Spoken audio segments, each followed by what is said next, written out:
کو دا غواړي چې ټولو خلکو زما عزت وکړي او ما ته په ښه نظر وکتې که نه نو خپل مخاطب په ښو نومونو باندې رابله.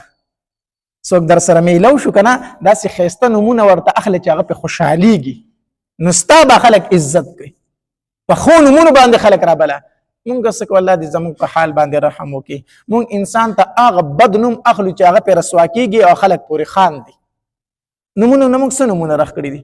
هغه بد نومونه به خلکو ته اخلو چې هغې باندې خلک وخاندي په هغه پورې هغه پسې رسوا شي نو بیا د هغه په زړه کې زموږ دپاره بغض جوړ شي که نه. ته یو انسان په یو مجلس کې کچه ښکاره کړي، یو سړی دی او تا په مجلس کې بد ښکاره کړو، بد نوم دې ورته وي، خلکو پورې وخاندل، اگر چې هغه درته په خوله څه ونه وي خو په دې زړه کې ستا نه نفرت پیدا شو، دې زړه کې در نفرت پیدا شو.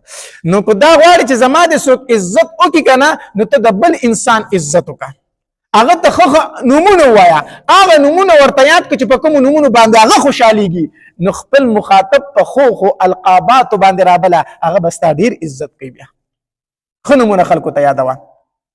او دغه رنګې که دا غواړي چې خلک دې زما عزت وکړي او زه د یو عزتمند سړی جوړ شم نو په ځان کې د سخا صفت پیدا کړه، په ځان کې د سخا صفت پیدا کا. ځکه حدیث مبارک کې راځي نبی علیه الصلاۃ والسلام فرمایي وایي سخي سړی چې دی که نه دا خلکو ته هم نږدې دی، الله ته هم نږدې دی، جنت ته هم نږدې دی.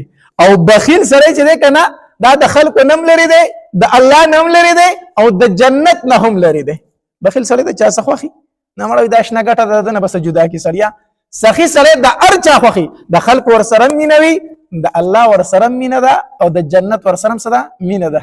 وایي دا شیطان چې دی که نه دی په بخیل سړي باندې ډېر کوشش نه کوي، شیطان په بخیل سړي ډېر کوشش نه کوي. مړه وایي دله دا بخل په ورځ دی هسې هلاک دی په دې بخل سره، زه به یې څه هلاک کړم، دی د خپل بخل هلاک کړی دی هسې. شیطان په بخیل سړي باندې ډېر کوشش نه کوي. نو بخل چې دی دا ډېره ناکاره مرض دی، ګناه دا ځان ترې نه بچ کول پکار دی. نو که غواړې چې خلکو زما عزت وکړي او زه یو عزتمند سړی جوړ شوی نو په ځان کې د سخا صفت پیدا کا.